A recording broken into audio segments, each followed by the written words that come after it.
Hello and welcome to another episode of TV on TV. I'm State Representative Tommy Vitolo. Today is Thursday, October 22nd. We've got a great interview today. We'll be chatting with Dimitry Ansalme. He is the newest school committee member, voted in by a joint vote of the school committee and select board just a month ago.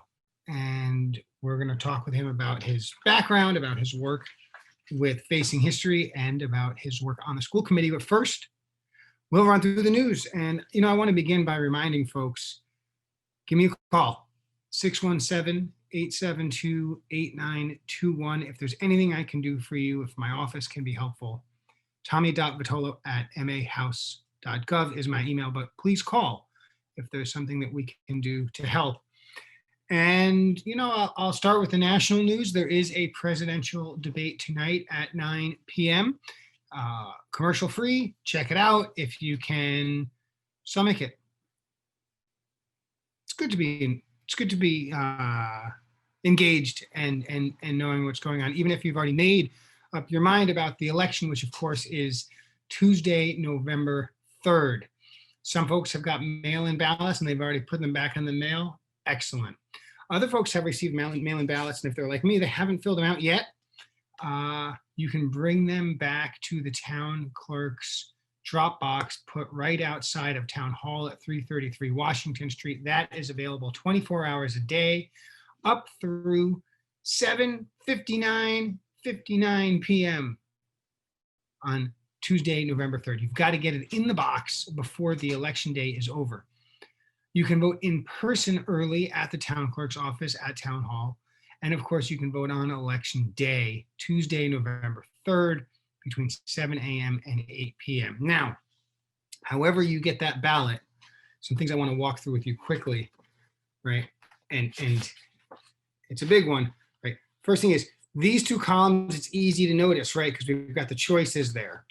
But make sure you get yourself to question 1 and vote down over here. This is the leftmost column on the front, and then turn that ballot over. There's more questions on the back.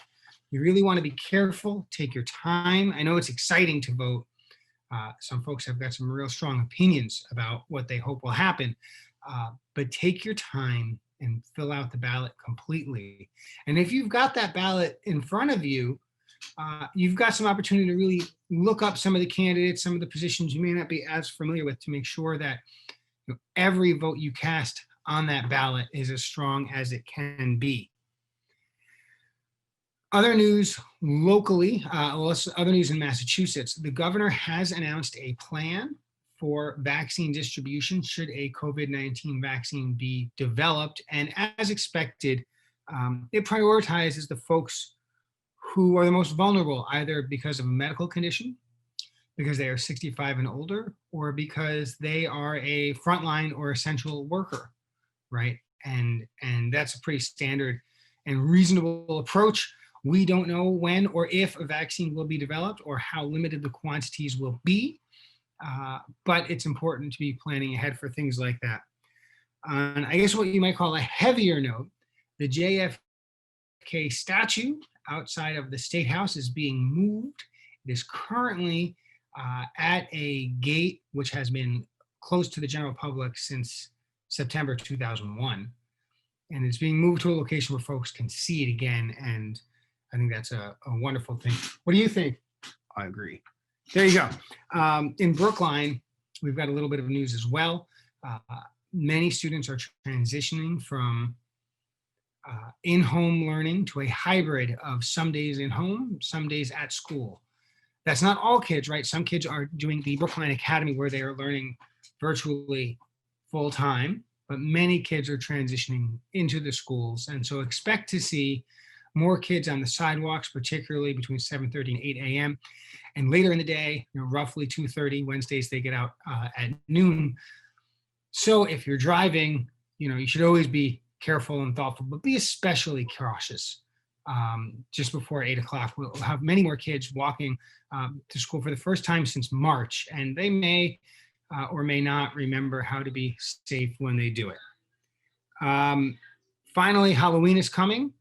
and we want to encourage folks to be safe for Halloween. The town has put out some guidance encouraging folks to stay away from the door-to-door stuff, stay away from indoor parties, stay away from close contact that we know is dangerous.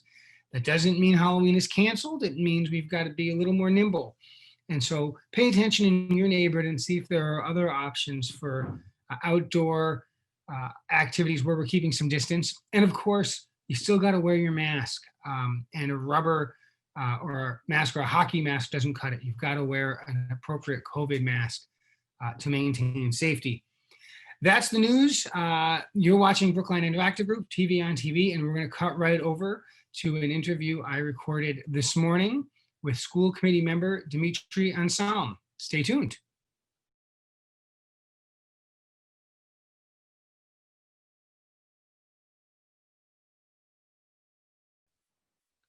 And as promised today, we've got our newest school committee member, Dimitry Ansalme.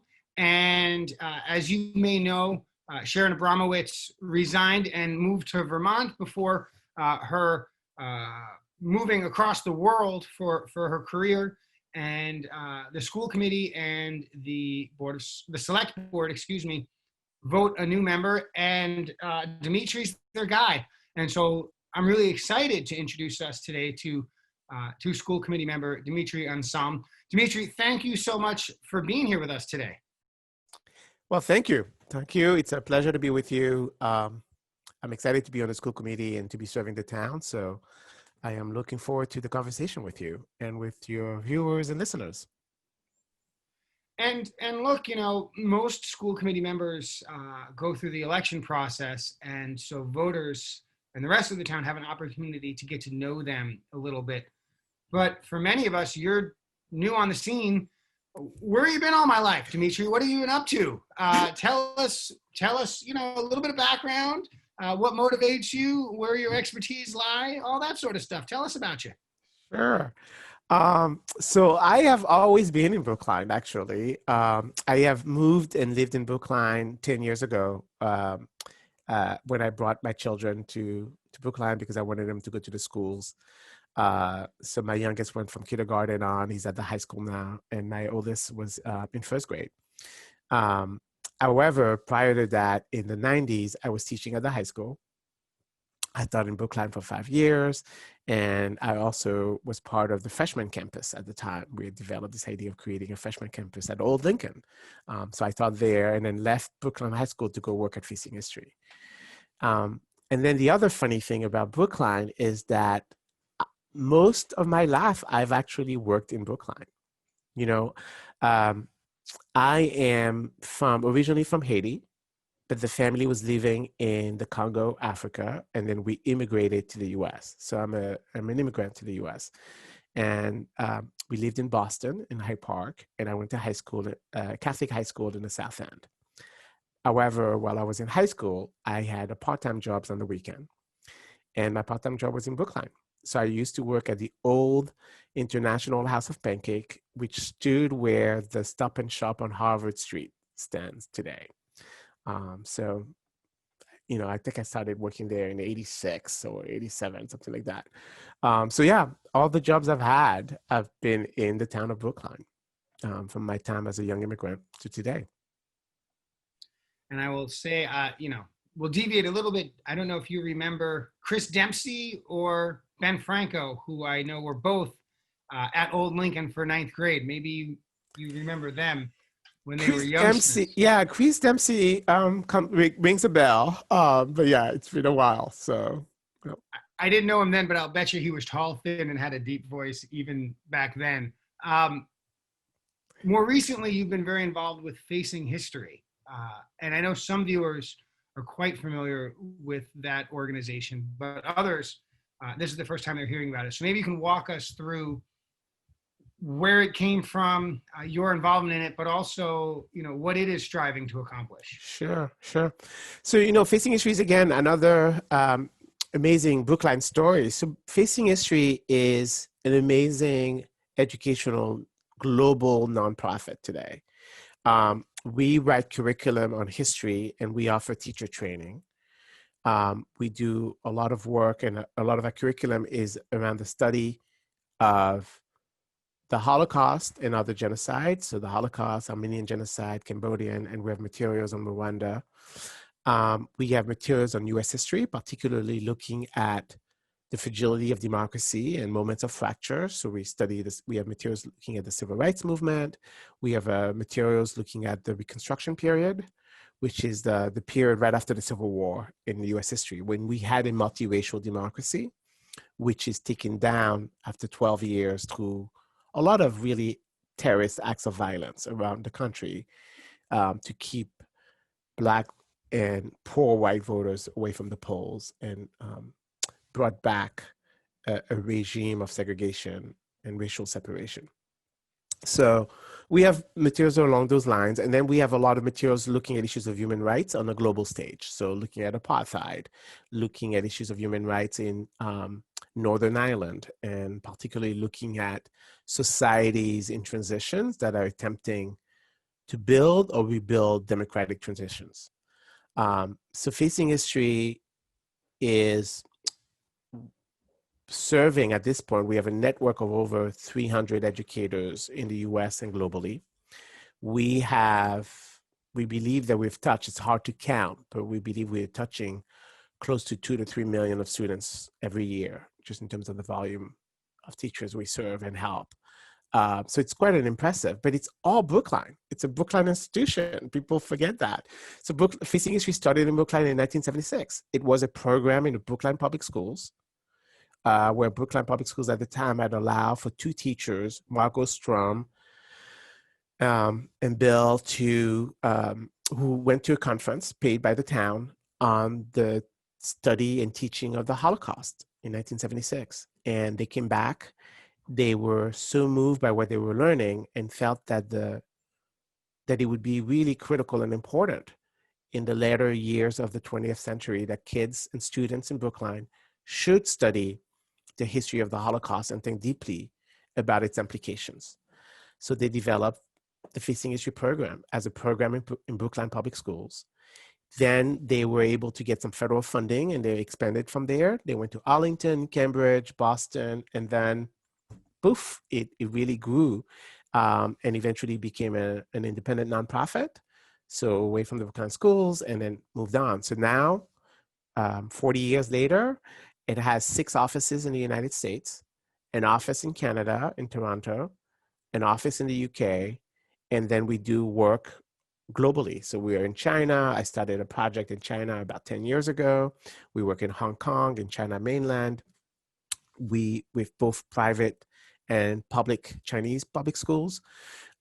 We work in Northern Ireland. We work in France. I manage a project in France. So I lived in France for about 2 or 3 years ago. I took the kids out for a year out of schools in Brookline, and we moved to France because I was managing a project there, combating anti-Semitism and racism in the context of France. We work in Germany, in Poland. We work in South Africa, Kenya. So we have quite a global presence now, and it all started here in Brookline. Well, and sadly, genocide is a global phenomenon, right? And so the lessons there are close to home in some sense all over the world.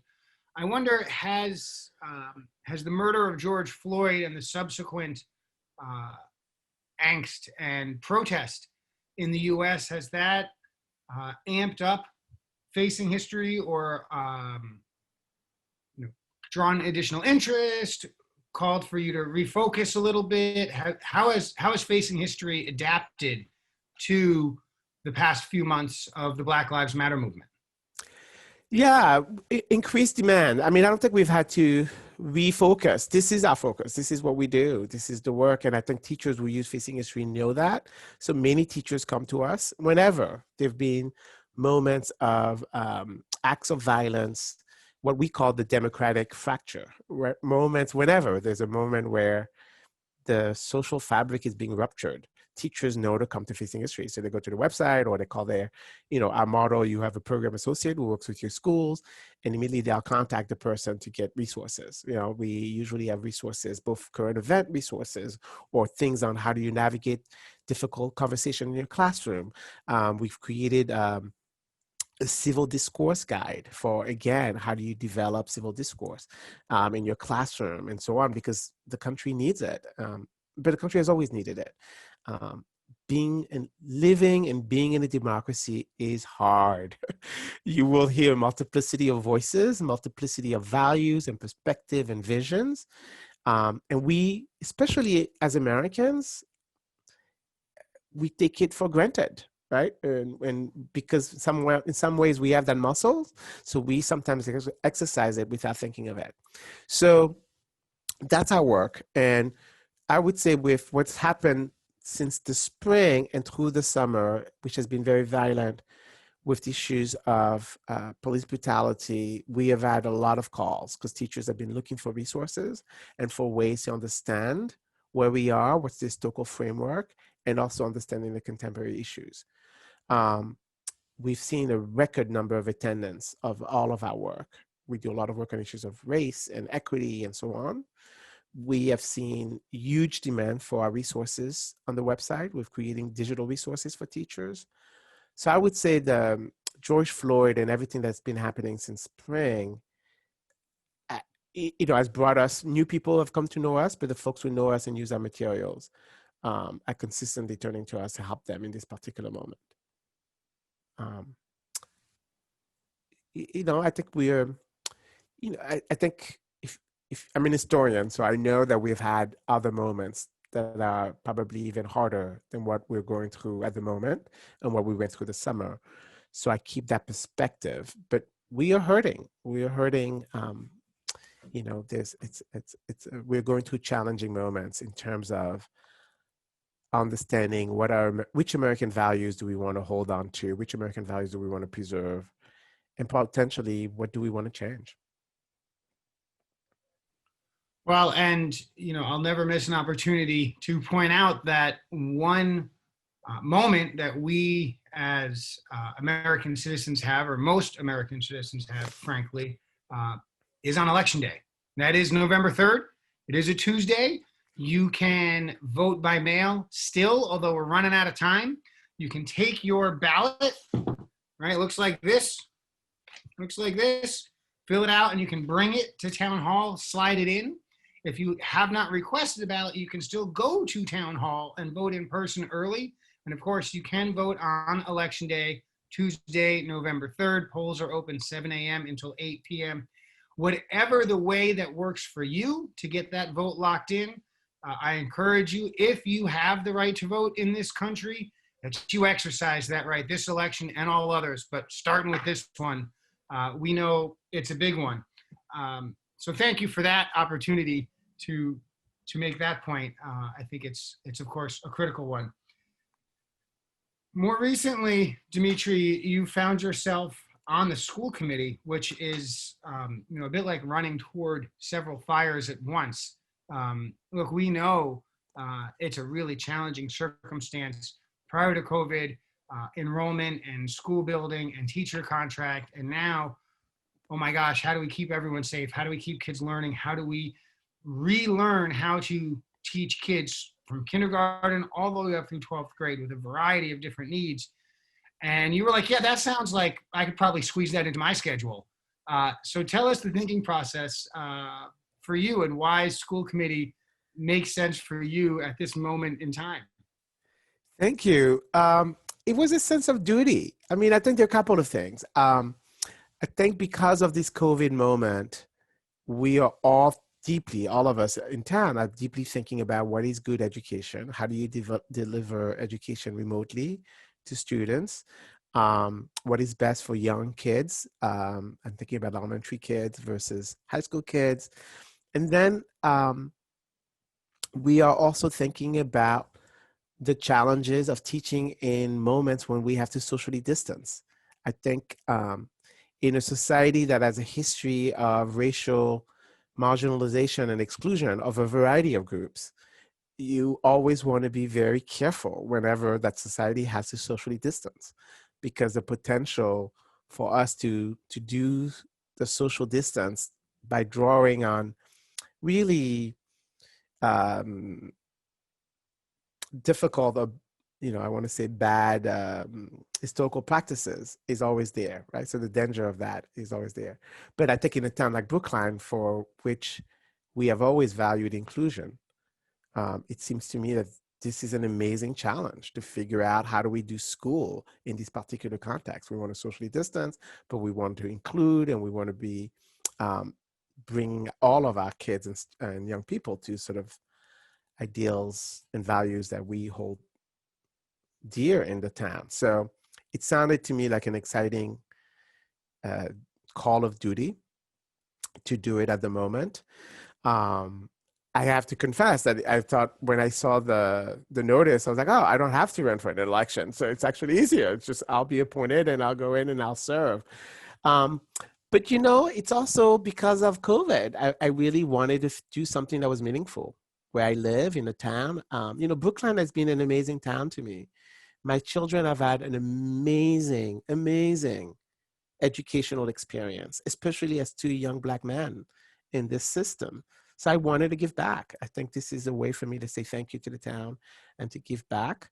The days are long. It's a lot of work, but I'm loving it. And as I've said to you, I'm at the core, I am an immigrant. I'm still learning American society. So the idea that I, as an ordinary citizen, can sit on the school committee and be thinking about budgets and union and how do we make sure that we have a good teacher contract and what good curriculum do we need and do we need new buildings? It's amazing to me that we can do this as citizens. Like, again, for most Americans, this is sort of, this is in the water. This is what you do. No, this is amazing to me that as an ordinary citizen, I can make these kind of decisions or be part of that process. So I'm incredibly I will grateful. tell you that I am not an immigrant. I was born in Connecticut. My parents were born in the U.S. My grandparents were born primarily overseas. But I share that same, really? Folks are asking me to help? And I can just say, sure, I'm in. And it was like, that's cool, go for it, right? And being part of it. And, it's this combination of joy, but also pressure and seriousness. People are relying frankly, on folks like you and I to do the best we can and to get it as close to right as we can. We're never going to get it perfect, right? Yep. But it's a really wonderful feeling, and it's incredibly motivating. So I totally get that. And that's not unique to immigrants who are in office, but I think it's even more exciting, and I think there's even more beauty to the story that way. And I hope that I hope folks back in Haiti and the Congo are pulling for you and inspired somehow or other. Thank you. To say nothing of, frankly, folks in Brookline who should be inspired by you and your story. So you're on the school committee. And you've been there, I don't know, a couple of weeks, a couple of months, not long. I think it's coming close to a month. You're probably just starting to get your feet wet. I am, yeah. Close to a month. And so are you on any subcommittees yet? And which ones, and how is that going? Yeah, so I have joined the finance subcommittee. And then I've joined the policy review subcommittee. And then I'm taking on a couple of liaisons roles around the town. So I'm getting my feet wet slowly around it. I had already a good sense of some of the issues happening in schools in the town, and particularly with the schools. I have I have a good sense of folks who are working in the schools or what some of the issues are. I read, the press regularly, so I had a good sense. But it's been really good to be part of the school committee. I've been really briefed, and we're able to quickly come up to some of the issues we're facing as a town. We are in an interestingly critical period, right? We are responding to the crisis of COVID, which we have to do, but then we also have to manage it fiscally responsibly. But at the same time, we have to also focus on the future. What's going to happen in this town post-COVID? What kind of schools do we want? What's the quality of education that we want to make sure that students in Brookline receive?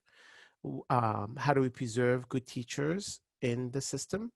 And how do we continue to cultivate and invite others to join this amazing, again, like I said, Brookline created Facing History because we bring innovative educators to town and work and do that. So that's the spirit you want to create. You want to create multiple facing histories to come out of the school system here. So I want to just dive a little bit into finance. I don't imagine that most viewers understand the absurdities of finance in this particular moment, right? So in every other year in the last, say, 100 years, right, the state passed a budget right by June 30th or soon thereafter, and that includes Chapter 70 money, which tells the cities and towns how much funding they're getting from the state. Similarly, town meeting will have passed a budget incorporating that information, or at least their best guess of that information. And so the school committee on July 1 has a really good idea of how much money they have to spend over the course of the next year, right, which happens to be the next academic year, and can do a pretty good job managing. Sometimes, enrollment changes at the last minute and need to move a little bit around, but it's pretty stable. But this year, there is no state budget. The town budget came in late, not able to respond to a state budget. We had the CARES Act coming out of Congress, which everyone knew was not enough. And here we have not passed a second stimulus.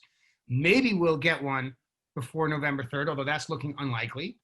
It seems that the Senate is much more interested in confirming a Supreme Court justice than funding the 50 states, the 351 cities and towns in Massachusetts. And so maybe Joe Biden gets elected, and then maybe there's a Democratic Senate as well, and maybe there's a stimulus in late January, early February 2021, right?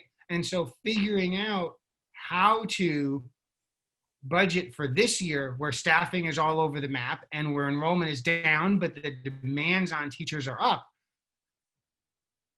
I'm glad we got you, buddy. Tell us, how are we going to make it through it? What are the challenges sort of this week, this month, the rest of this year, and how do you think they play out with respect to finance and our public schools in Brookline? Yeah.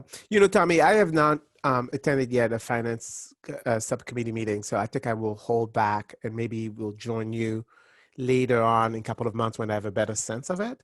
But I think you've already listed some of our challenges, right? So enrollment is down, and yet we have quite a number of costs that we have to meet. We have to run the schools, and teaching in a remote area means that you have to provide educators with the resources. We have to make sure that those school buildings are totally safe, that we have safe practices, and that we can make sure and ensure that our students will be safe, and the teachers and the adults working with them would also be safe and healthy, right? So that we are incurring costs for that. And then remote teaching or teaching in a COVID environment means that we also have additional needs for paraprofessionals and other people to support the work that the classroom educators are doing. So these are also other costs that we are facing. So I think the challenge for the town is going to be, how do we manage and respond to the moment, to the crisis? And so, yes, that will come at a particular painful cost, but also not lose sight of the quality of education we want to see in town post-COVID. My sense is it's probably too early for me to give you a full sense of it, but these are the challenges. And again, I think you've listed the full challenges, both at the state level and so on, not knowing the full picture of it. But again, I'm confident that we'll find the solutions to it. But this is also an opportunity for us to begin a civic conversation in town about, new ways that we may want to begin to reimagine education. And again, lay the ground for that. Certainly more conversations to come. I've just got a minute left, and I want to know, look, I get that every school committee member cares about all the parts of the job and all of the components, but as unique individuals, every school committee member has things that are particularly interesting to them, places where their experiences or their skill set is the natural fit. So have you yet sort of stumbled upon or knew in advance, what are the parts of the school committee domain where you're leaning forward, where you're like, raring to go. You're full of ideas. You're really excited to get involved in. So I'm very excited about sort of the whole piece around sort of just how do we make sure that we recruit, sustain, and invite good teachers in the system, because I think that's really key. So I'm excited about that, and I'm looking forward to sort of be part of those conversations. I think the town and the school system and school leaders and educators have made an amazing commitment to issues of equity and how do we develop anti-racist education and curriculum. So I'm excited about that, and I want to see this. And I believe that the effort that we're doing at remote instruction is incredibly exciting. We ought to be learning from it. We ought not to be thinking of it as just a response to the moment. I think remote digital learning teaching has a lot to offer. And I'm so glad that we're piloting so much things and we are learning. And I would want to see what of this experience we want to preserve and keep moving forward. Well, Dimitry Ansalme, newest member of the school committee, thank you for joining us here on Brookline Interactive Group, here on TV, as we call the show. Delighted that you've got your feet wet, delighted that you're working so hard on behalf, not just of our school children, but really of the town at large. And we're pulling for you. Thanks for coming on the show, and we'll see you around. Great. Thank you, Tommy. Have a good day.